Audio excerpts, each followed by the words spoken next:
Hello students, good morning all of you. कैसे हो?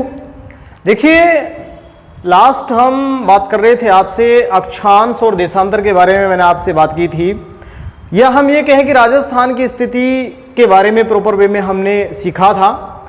और लास्ट क्लास में मैंने आपको बोला था कि नेक्स्ट क्लास में आपके लिए बहुत ही बेहतरीन क्लास लेके आऊँगा, और पेपर की दृष्टि से बहुत महत्वपूर्ण क्लास भी हम उसको कह सकते हैं। देखो, इस क्लास की मैं आपसे बात करूं तो इस क्लास में हम सीखेंगे समय निर्धारण करना। समय निर्धारण का तात्पर्य ये कि जब दिल्ली में कुछ बजेंगे तो लंदन में कुछ बजेंगे, पाकिस्तान में कुछ बजेंगे, बांग्लादेश में कुछ बजेंगे। तो कहने का मतलब मेरा यह है कि समय निर्धारण करना हम क्या करेंगे, सीखेंगे। और समय निर्धारण करना कैसे सीखेंगे, उसके लिए मैं आपसे जनरली इस चैप्टर में बात कर रहा हूं।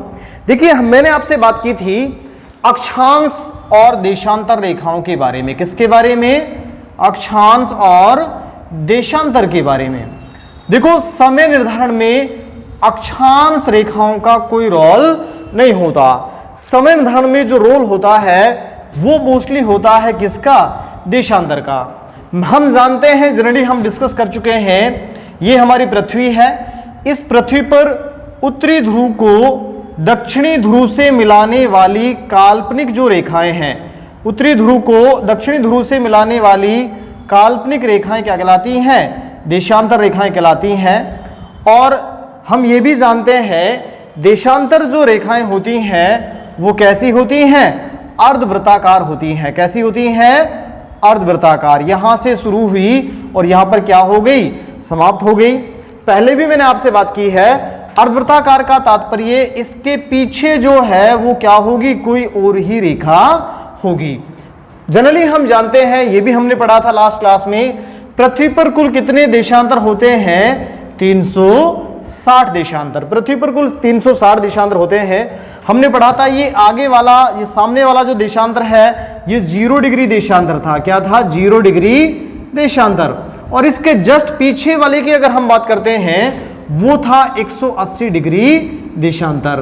देखो, हमने ये भी पढ़ा था 0 डिग्री देशांतर जो है इसको ग्रीनविच रेखा के नाम से भी जानते हैं। किसके नाम से? ग्रीनविच रेखा। और इसी के अकॉर्डिंग विश्व का क्या निर्धारित होता है? समय निर्धारित होता है। इसलिए इसे प्रधान मध्याह्न रेखा भी कहा गया, ग्रीनविच रेखा भी कहा गया। साथ में इसको यामयोत्तर रेखा के नाम से भी जानते हैं। देखिए, 0 डिग्री देशांतर के अकॉर्डिंग समय कैसे निर्धारित होता है ये हमें सीखना है। ये हमने लास्ट क्लास में पेंडिंग छोड़ा था। 180 डिग्री देशांतर जो है इसको बोलते हैं हम अंतरराष्ट्रीय तिथि रेखा। क्या बोलते हैं? अंतरराष्ट्रीय तिथि रेखा, इंटरनेशनल डेटेड लाइन। इसके अकॉर्डिंग पूरे विश्व में क्या होती है? तिथियों का निर्धारण होता है। कैसे होता है ये भी हमें पढ़ना है। और यहां 0 डिग्री देशांतर के अकॉर्डिंग समय कैसे निर्धारित होता है ये भी पढ़ना है। प्रॉपरली हम ये कहें कि पूरे विश्व की जो घड़ियां हैं वो 0 डिग्री देशांतर के समय के अनुसार चलती हैं। लेकिन इससे पहले हमें एक और महत्वपूर्ण बात जानना होगा। देखो, पृथ्वी जो है, क्या पृथ्वी अपनी अक्ष पर घूमती है, या हम ये कहें कि क्या पृथ्वी घूर्णन करती है? तो देखो, इसके पीछे दो धारणाएं थी। सबसे पहली जो धारणा है उसको हम बोलते हैं जियोसेंट्रिक धारणा, जियोसेंट्रिक अवधारणा। देखो, जियोसेंट्रिक अवधारणा जो है ये टोलेमी और उसके सहयोगियों ने दी। ये अवधारणा जो है, इस अवधारणा की अगर मैं आपसे बात करूं तो ये अवधारणा कहती है कि देखिए, पृथ्वी जो है अपने स्थान पर स्थिर रहती है। क्या रहती है? पृथ्वी स्थिर रहती है, जबकि सूर्य जो है वो इसके चारों ओर, सन की मैं बात करता हूं, सूर्य इसके चारों ओर क्या करता है? चक्कर लगाता है। जियोसेंट्रिक अवधारणा कहती है कि पृथ्वी स्थिर रहती है और सूर्य उसके चारों ओर क्या लगाता है? चक्कर लगाता है। बहुत लंबे समय से धारणा चली आ रही थी। आगे चलकर पोलैंड के एक भूगोलवेत्ता हुए कोपरनिकस। क्या नाम था? कोपरनिकस। पोलैंड के भूगोलवेत्ता कोपरनिकस जो है कहां के रहने वाले थे? पोलैंड के रहने वाले थे। इन्होंने इस अवधारणा को बदल दिया और बदल के एक नई अवधारणा दी। उस अवधारणा को बोलते हैं हेलियोसेंट्रिक अवधारणा। कौन सी अवधारणा? हेलियोसेंट्रिक। हेलियोसेंट्रिक अवधारणा जो है वो क्या कहती है? वो कहती है कि सूर्य जो है वो स्थिर रहता है, जबकि पृथ्वी जो है वो अपने अक्ष पर घूमने के साथ साथ सूर्य के चारों ओर क्या लगाती है? चक्कर भी लगाती है। दोनों बातें इसने कहा कि देखो, यहां कह रहे हैं कि पृथ्वी स्थिर रहती है और यहां इस अवधारणा को बिल्कुल पलट दिया गया।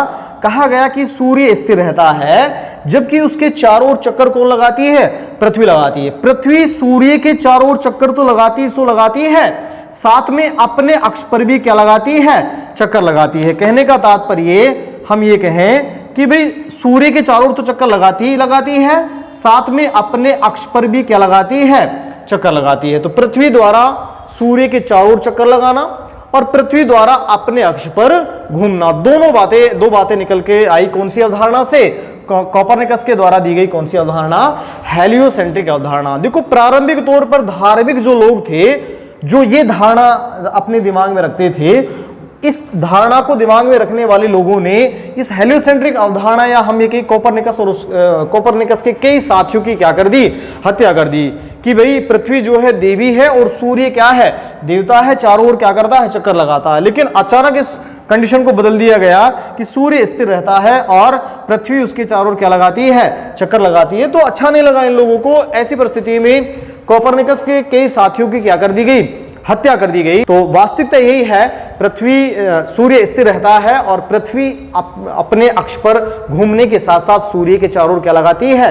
चक्कर लगाती है। तो इसका मतलब देखो, पृथ्वी अपने अक्ष पर भी घूमती है और सूर्य के चारों ओर चक्कर भी लगाती है। देखो, इसका मतलब पृथ्वी के द्वारा दो प्रकार की गतियां हुई। अपने अक्ष पर घूमना मतलब मैं अपने अक्ष पर ऐसे घूमूं, अपने अक्ष पर घूमना, और अपने अक्ष पर घूमते घूमते सूर्य के चारों ओर क्या लगाना? चक्कर लगाना। तो देखो, अपने अक्ष पर जो घूमना है उसको बोलते हैं परिभ्रमण। क्या बोलते हैं? परिभ्रमण, या इसी को हम बोल देते हैं घूर्णन। परिभ्रमण या घूर्णन। दूसरा हम बात करते हैं सूर्य के चारों ओर चक्कर लगाना, सूर्य के चारों ओर परिक्रमा देना, परिक्रमण कहलाता है। तो दो प्रकार की गतियां हुई, एक गति परिभ्रमण गति और दूसरी गति परिक्रमण गति। देखिए, मैं ग्लोब के माध्यम से आपको समझाता हूं। ये हमारी पृथ्वी है, मान लीजिएगा यहां सूर्य है। अब देखो, ये अपने अक्ष पर तो घूमेगी, अपने अक्ष पर घूमने के साथ साथ अपने अक्ष पर घूमती रहेगी और सूर्य के चारों ओर क्या लगाएगी? चक्कर भी लगाएगी। तो अपने अक्ष पर तो घूम रही है, इसको तो हमने बोल दिया क्या? परिभ्रमण। अपने अक्ष पर घूमना, और अपने अक्ष पर घूमते घूमते साथ में सूर्य के क्या करना? अपने अक्ष पर भी घूम रही है और सूर्य के क्या कर रही है? चारों ओर चक्कर भी लगा रही है।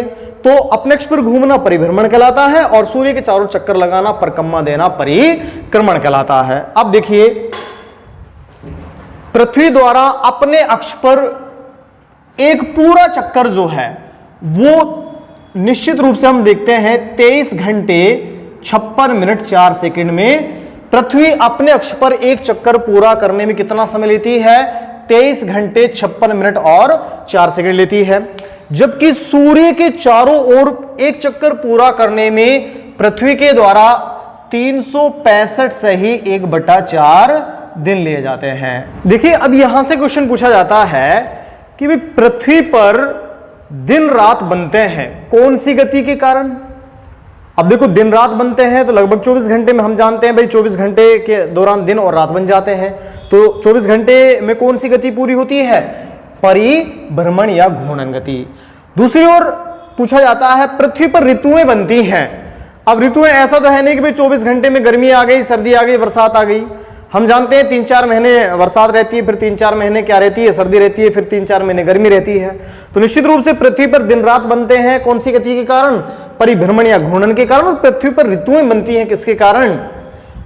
परिक्रमण गति के कारण। देखिए, पहले तो यह समझना जरूरी था। अब मैं एक बात और समझाना चाहूंगा। हम जानते हैं समय का निर्धारण जो होगा वो कौन सी गति के कारण होगा? परिभ्रमण या घूर्णन गति के कारण, क्योंकि एक दिन विशेष की हम बात करेंगे कि 24 घंटे होते हैं, तो निश्चित रूप से कितने बजेंगे, सारी चीजें किस पर डिपेंड करेंगी, परिभ्रमण या घूर्णन गति पर। देखिए पृथ्वी जब अपने अक्ष पर घूमती है, या महत्वपूर्ण बात जो हम सीखने जा रहे हैं वो, देखिए मैं बात करता हूं पृथ्वी, ये पृथ्वी है और इस पृथ्वी पर हम जानते हैं ये 0 डिग्री देशांतर है और ये इसके पीछे 180 डिग्री देशांतर। अब इस पृथ्वी में हम बात करें, ये पूर्वी गोलार्ध है और ये पश्चिमी गोलार्ध। अब पृथ्वी दो प्रकार से घूम सकती है, इधर से मतलब ये पूर्व से, और ये क्या है, पश्चिम है, मतलब ऐसे इधर से इधर, ठीक है, मतलब पूर्व से पश्चिम की ओर। लेकिन पृथ्वी जो है वो पूर्व से पश्चिम की ओर ना घूमकर पश्चिम से पूर्व की ओर घूमती है। क्या करती है, पश्चिम से पूर्व की ओर। देखो दोनों कंडीशन है, एक कंडीशन ये है तो दूसरी कंडीशन ये है। तो पृथ्वी अपने अक्ष पर घूमती है पश्चिम से पूर्व की ओर। ये बहुत महत्वपूर्ण बात थी, इसको सीखना बहुत जरूरी था कि भाई पृथ्वी अपने अक्ष पर पश्चिम से कहां घूमती है, पूर्व की ओर। प्रारंभिक तौर पर तो स्थिर थी, जियोसेंट्रिक अवधारणा के तौर पर, जियोसेंट्रिक अवधारणा के आधार पर देखें तो स्थिर थी। फिर हेलियोसेंट्रिक अवधारणा ने पृथ्वी को क्या कराया, घूर्णित कराया। और फिर घूर्णन में भी दो कंडीशन आई, पश्चिम से पूर्व या पूर्व से पश्चिम। तो निश्चित रूप से पश्चिम से पूर्व की ओर पृथ्वी क्या करती है, अपने अक्ष पर गति करती है। अब देखिए मैं आगे बात करता हूं आपसे, पृथ्वी अपने अक्ष पर, देखो ये नॉर्थ, ये साउथ, यहां मैं बात करता हूं, ये ईस्ट और ये वेस्ट। अब देखिए पृथ्वी अपने अक्ष पर घूमती है, कहां से कहां घूमती है, मैं बात कर रहा हूं आपसे पश्चिम से पूर्व की ओर। कहां से कहां, पश्चिम से पूर्व को। इस प्रकार से पृथ्वी क्या करती है, घूमती है, अपने अक्ष पर चक्कर लगाती है। देखो पृथ्वी द्वारा हम कहें कि भाई एक दिन मतलब हम कह दें, एक दिन बोल दें या क्या बोल दें, 24 घंटे बोल दें, लगभग 24 घंटे। मतलब हम ये बोल दें परिभ्रमण गति। पृथ्वी जब एक चक्कर पूरा करती है, एक परिभ्रमण करती है या एक चक्कर पूरा करती है, तो कितना समय लगता है, लगभग 24 घंटे।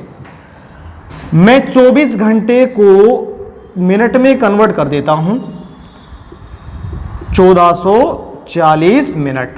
तो पृथ्वी एक चक्कर पूरा करने में कितने मिनट लेती है, 1440 मिनट लेती है, 24 घंटे लेती है।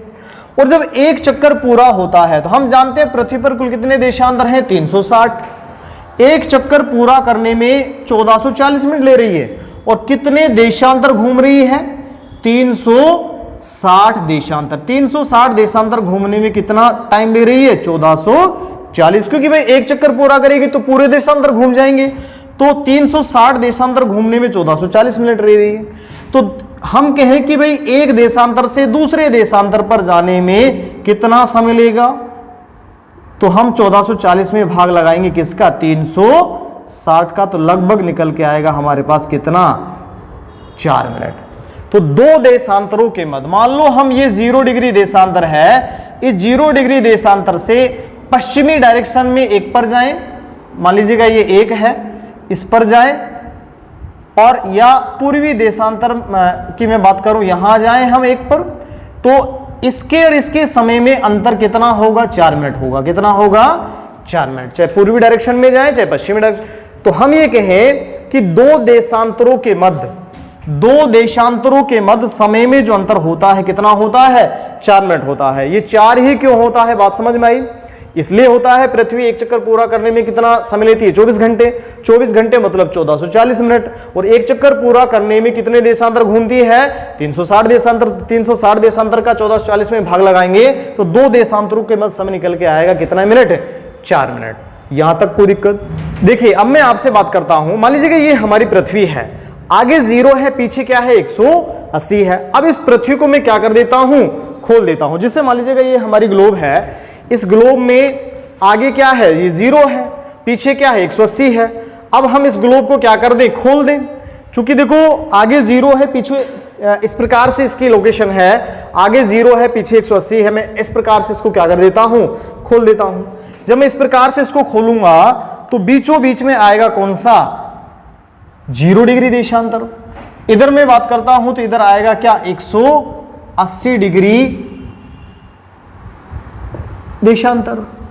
इधर मैं बात करता हूं, देखो चूंकि ये 0 है, इस साइड की बात कर रहे हैं तो ये क्या है, ये पश्चिमी डायरेक्शन है, क्या है, तो ये सारे देशांतर क्या होंगे, 0 से 1 2 3 4 5 6 7 पश्चिमी देशांतर।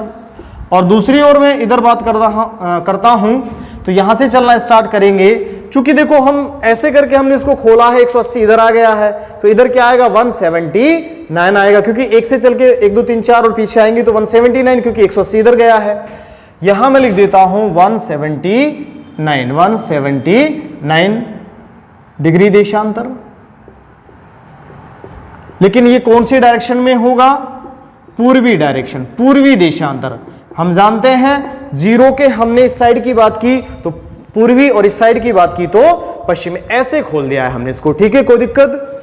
अब देखिए एक चीज मैं आपको और समझाना चाहूंगा कि पृथ्वी जो है, हम जानते हैं इस पृथ्वी पर, मैं यहां बना देता हूं एक चित्र, ये हमारी ग्लोब है और इस ग्लोब पर, इस पृथ्वी पर इंडिया की जो लोकेशन है, देखो ये उत्तरी गोलार्ध है, ये दक्षिणी गोलार्ध है, ऐसे ही हम देखते हैं ये पूर्वी गोलार्ध है और ये पश्चिमी गोलार्ध है। इंडिया की लोकेशन हम जानते हैं, इंडिया कहाँ है, उत्तर दक्षिण पूर्व और पश्चिम। इंडिया उत्तरी पूर्वी गोलार्ध में है, मतलब इंडिया जो है वो यहां है।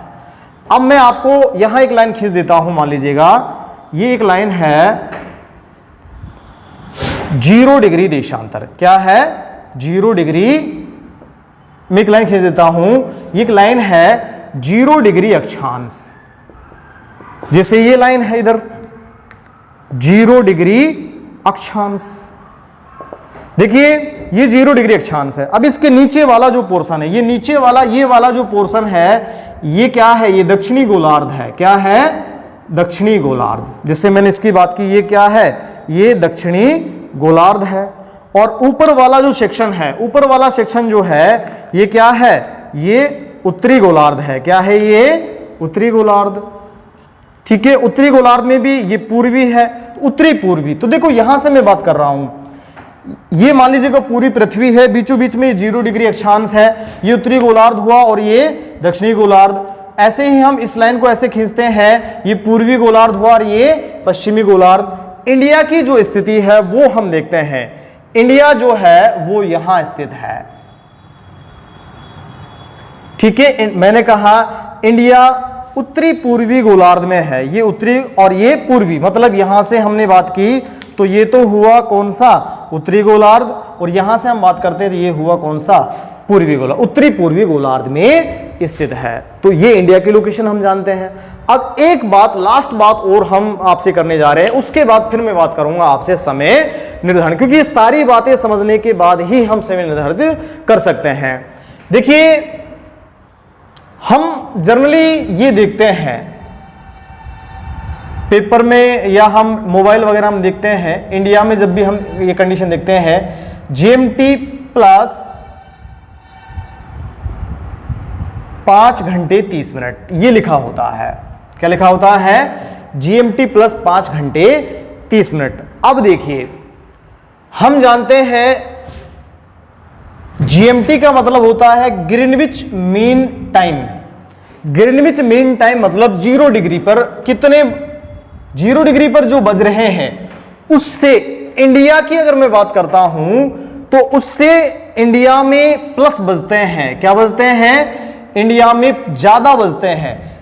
इंडिया के मोबाइल में अगर देखते हैं या हम कहें कि इंडिया की बात अगर हम करें तो उसमें इंडिया के मोबाइल्स में आपको ये लिखा मिलेगा GMT प्लस 5.5 घंटे। इसका मतलब क्या है, ग्रीनविच मीन टाइम, मतलब ग्रीनविच रेखा पर जो टाइम है उससे कितने घंटे, 5.5 घंटे इंडिया का टाइम आगे है, प्लस का मतलब आगे है। अब यहां समझने वाली दो बात है, पहली बात तो 5.5 घंटे क्यों है, और दूसरी बात आगे क्यों है, पीछे क्यों नहीं है, ठीक है। देखो सबसे पहली बात तो आगे क्यों है वो समझते हैं।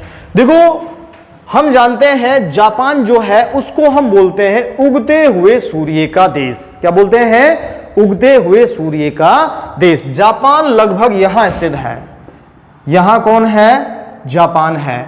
जापान जो है सूर्य के समक्ष, सूर्य स्थिर है, सूर्य के समक्ष जब पृथ्वी पश्चिम से पूर्व की ओर घूमती है तो सूर्य के समक्ष सबसे पहले जापान आता है। तो सबसे पहले सूर्योदय भी कहां होगा? जापान में होता है, इसलिए जापान को हम उगते हुए सूर्य का देश बोलते हैं। कैसे होता है ये मैं ग्लोब पे आपसे बात करता हूं। देखिए ये 0 डिग्री देशांतर है और ये जापान है। क्या है? ये जापान है और ये इंडिया है। अब देखिए मान लो ये हमारी पृथ्वी है और पृथ्वी घूमेगी पश्चिम से पूर्व की ओर। यहां सूर्य स्थित है। कौन स्थित है? सूर्य स्थित है। अब पृथ्वी जब घूमी तो सबसे पहले ये जापान है। सबसे पहले सूर्य के समक्ष कौन आया? जापान आया। इसलिए जापान को हम बोल देते हैं उगते हुए सूर्य का देश। अब हम आगे धीरे धीरे पृथ्वी अपने अक्ष पर घूम रही है। ऐसे घूमना स्टार्ट किया तो फिर आएगा कौन? इंडिया। उसके बाद और आगे हम चलते हैं तो फिर आएगा क्या? 0 डिग्री देशांतर मतलब लंदन, मतलब ग्रीनविच। अब आप मुझे बताइए सूर्य के समक्ष पहले जापान आया, फिर कौन आया? इंडिया आया, और फिर कौन आया? लंदन आया या ग्रीनविच शहर आया। अब आप मुझे बताइएगा कि पहले जापान में बजेंगे, इंडिया में बजेंगे या फिर लंदन में बजेंगे? भाई इंडिया की तुलना में पहले जापान में बजेंगे और लंदन की तुलना में या ग्रीनविच शहर की तुलना में पहले कहां बजेंगे? इंडिया में बजेंगे। एक बार फिर समझिए, बहुत ही महत्वपूर्ण बात मैं करने जा रहा हूं। यहां सूर्य है और पृथ्वी अपने अक्ष पर घूमती है पश्चिम से पूर्व की ओर। तो ऐसे घूमना इसने क्या किया? स्टार्ट किया।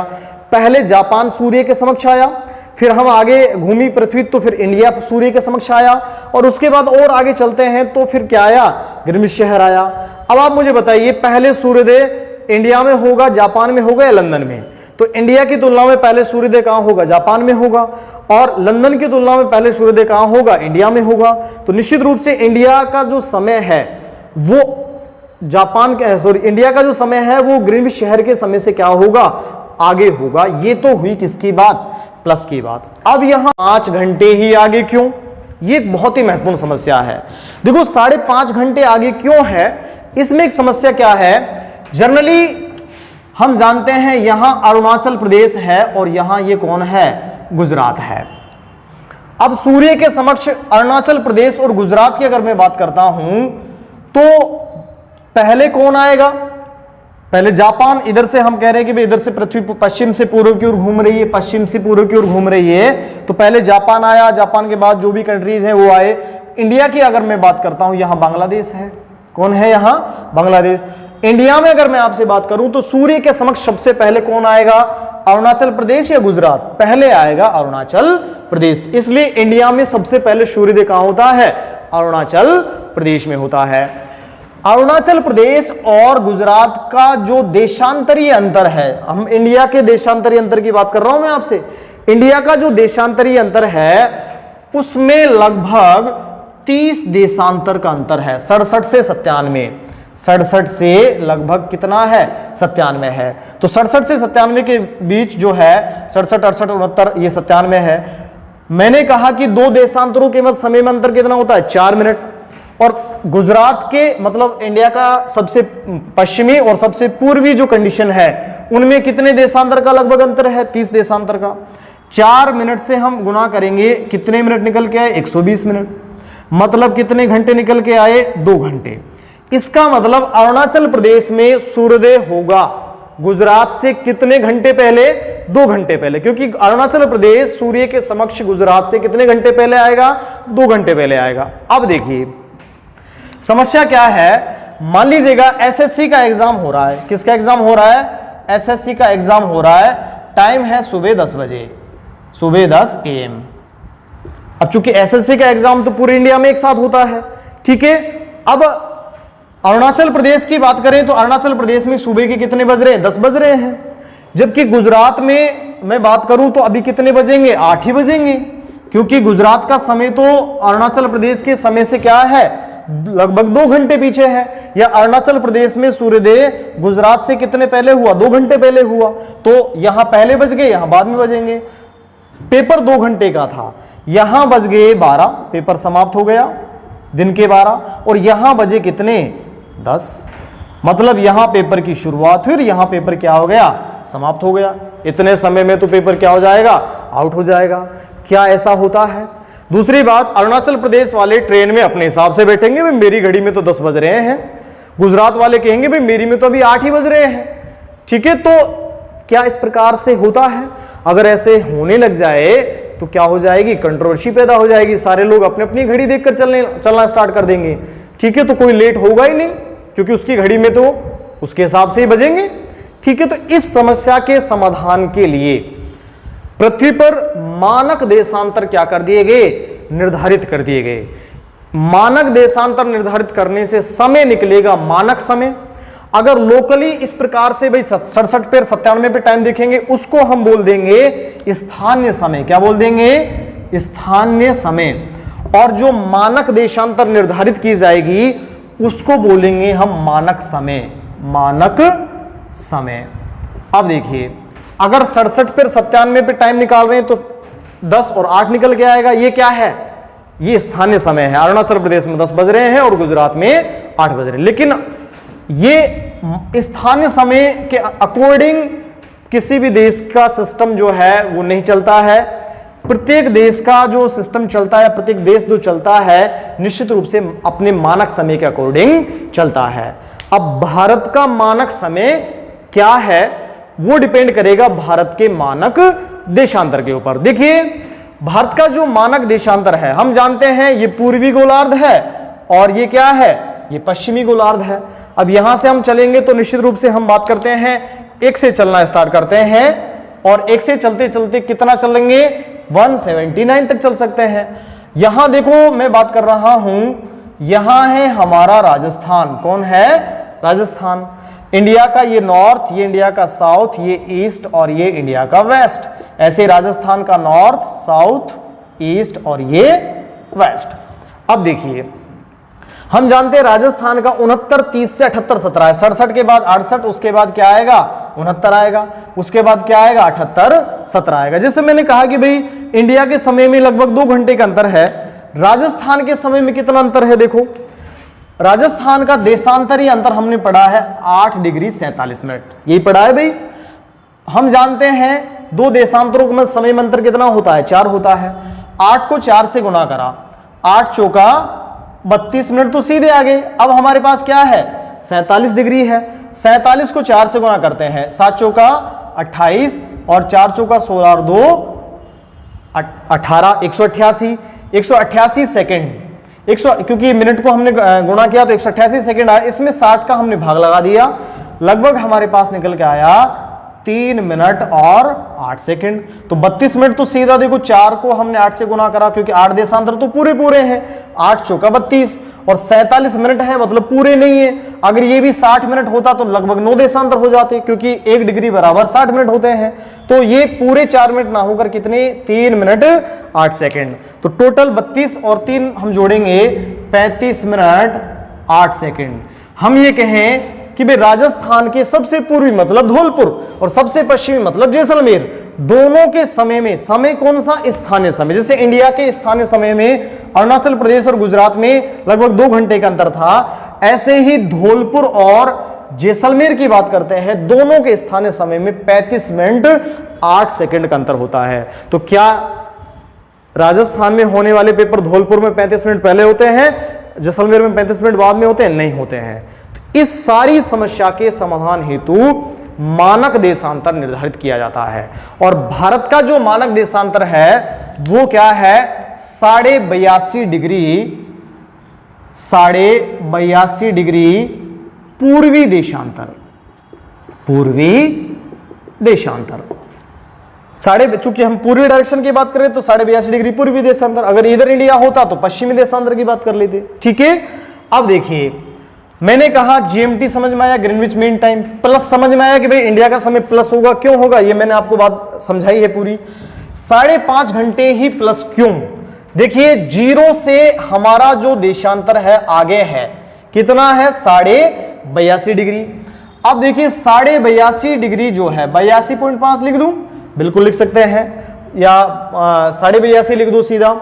हम जानते हैं 2 देशांतरों के मध्य समय में अंतर होता है कितने मिनट, 4 मिनट। तो 82.5, 0 से 82.5 की बात करें तो अंतर कितना आया, 82.5।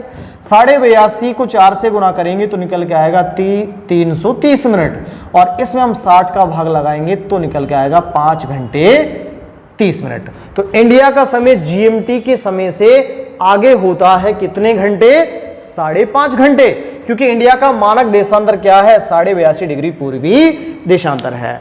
अगर यही कंडीशन हम बांग्लादेश में देखें, कहां देखें, ये बांग्लादेश है, यही कंडीशन अगर हम बांग्लादेश में देखें तो बांग्लादेश का मानक देशांतर है 90 डिग्री पूर्वी देशांतर। अब 90 डिग्री पूर्वी देशांतर है तो यही कंडीशन बांग्लादेश में लिखी मिलेगी जीएमटी प्लस 6 घंटे। क्यों मिलेगी, क्योंकि 90 जीरो और बांग्लादेश के देशांतर मानक देशांतर के 90 का डिफरेंस है। 90 इंटू 4 मतलब 360 और 360 भाग 60 मतलब कितने घंटे, 6 घंटे। यही कंडीशन अगर पाकिस्तान, देखो पाकिस्तान चूंकि पश्चिम में यहां स्थित है, यहां पाकिस्तान जो है वो 75 डिग्री पूर्वी देशांतर पर स्थित है। पाकिस्तान में यही कंडीशन मिलेगी कितना, 0 और 75 का डिफरेंस निकालेंगे, 75 इंटू 4 मतलब 300 और 300 भाग 60 मतलब 5 घंटे। तो जीएमटी प्लस 5 घंटे, तो पाकिस्तान में जीएमटी प्लस 5 घंटे, इंडिया में जीएमटी प्लस 5.5 घंटे, बांग्लादेश में जीएमटी प्लस 6 घंटे। जैसे जैसे हम पूर्व में आगे बढ़ेंगे वैसे वैसे बढ़ता जाएगा। देखो इंडिया के समय में, पाकिस्तान के समय में और बांग्लादेश के समय में 30-30 मिनट का अंतर है। यहां 5.5, यहां 5 और यहां यहां 6। क्यों, पाकिस्तान का मानक देशांतर 75 है, इंडिया का मानक देशांतर 82.5, दोनों का अंतर निकालेंगे।